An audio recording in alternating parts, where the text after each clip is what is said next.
Hello मेरे प्यारे दोस्तों, आज हम अध्ययन करेंगे आज़ादी के बाद का स्वर्णिम भारत भाग 1, जो कक्षा 11 की पुस्तक है। उसका हम चैप्टर नंबर 1 देखेंगे। उसका नाम है औपनिवेशिक भारत सतत शोषण काल, और ये संस्करण 2022 का है। 2022 की बुक है ये।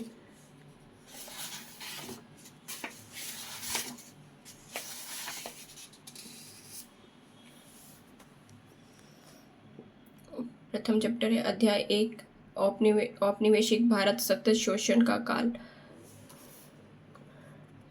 अंग्रेजों के आगमन से पूर्व भारत पर कई बार विदेशी आक्रमण हुए, और उन आक्रमणों के फलस्वरूप भारत में राजनीतिक परिवर्तन तो हुए, परंतु भारत के आर्थिक ढांचे पर आक्रमणों का कोई विशेष प्रभाव नहीं पड़ा। आत्मनिर्भर भारतीय गांव, ग्रामीण उद्योग एवं परस्पर आत्मनिर्भर ग्रामीण अर्थव्यवस्था, यह सब कई शताब्दियों से यहाँ चल रहे थे। भारत की आत्मनिर्भर समाज व्यवस्था का वर्णन चार्ल्स मेटकॉफ इन शब्दों में करते हैं। भारत क्या है? एक आत्मनिर्भर समाज व्यवस्था का वर्णन कौन करता है? चार्ल्स मेटकॉफ करते हैं। इन शब्दों में करते हैं कि शब्दों में ग्राम व्यवस्था छोटे छोटे गणतंत्र हैं, और अपनी ज़रूरत की सारी चीज़ें इन्हें अपने यहाँ से प्राप्त हैं, और विदेशी संबंधों से मुक्त हैं। जहाँ कुछ भी स्थायी नहीं है, यहाँ वहाँ ये अकेले जैसे अमर हैं। राजकुल लुढ़कते रहे, क्रांतियाँ होती रही, हिंदू, पठान, मुगल, मराठा, सिख क्रमशः मालिक बनते रहे, लेकिन ग्राम समाज यथापूर्वक बने रहे।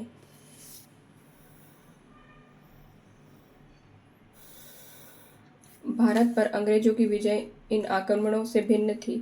यह विजय उस राष्ट्र द्वारा की गई थी जिसने अपने देश में जागीरदारी प्रथा को समाप्त किया था तथा एक आधुनिक मध्यम वर्ग समाज का निर्माण किया था। पूंजीवादी व्यवस्था की उन्नति और फैलाव के द्वारा ब्रिटेन ने अपने आप को एक आधुनिक राष्ट्र के रूप में संगठित कर लिया था,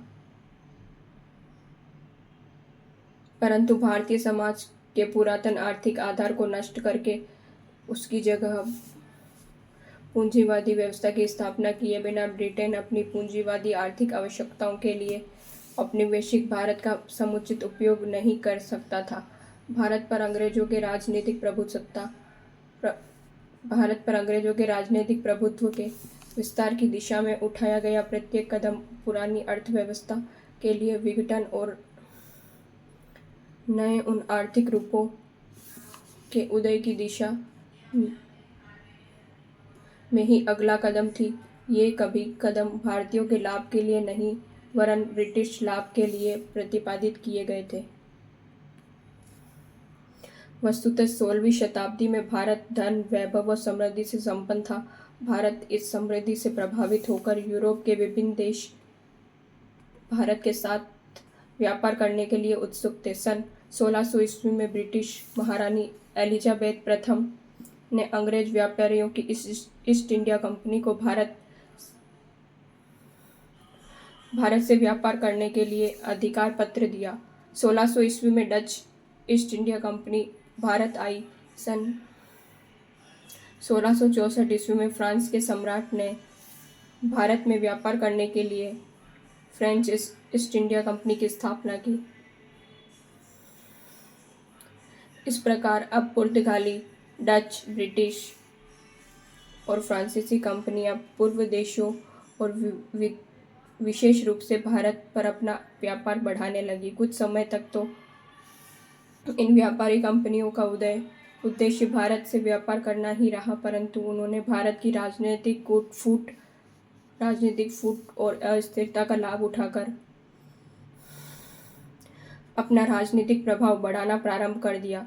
1757 ईस्वी में प्लासी के युद्ध में अंग्रेजों की विजय ने भारत में अंग्रेजी साम्राज्य की स्थापना का मार्ग प्रशस्त कर दिया, तथा सन 1764 में ईस्वी में बक्सर के युद्ध में ईस्ट इंडिया कंपनी की सेनाओं ने मुगल सम्राट शाह आलम, बंगाल के नवाब मीर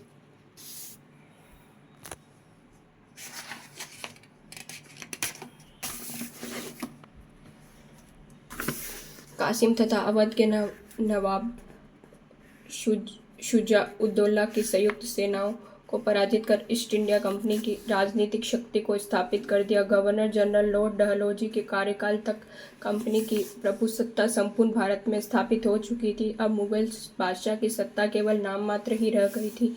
तत्पश्चात आगामी वर्षों में अंग्रेजों ने भारत में अपने साम्राज्य का विस्तार किया।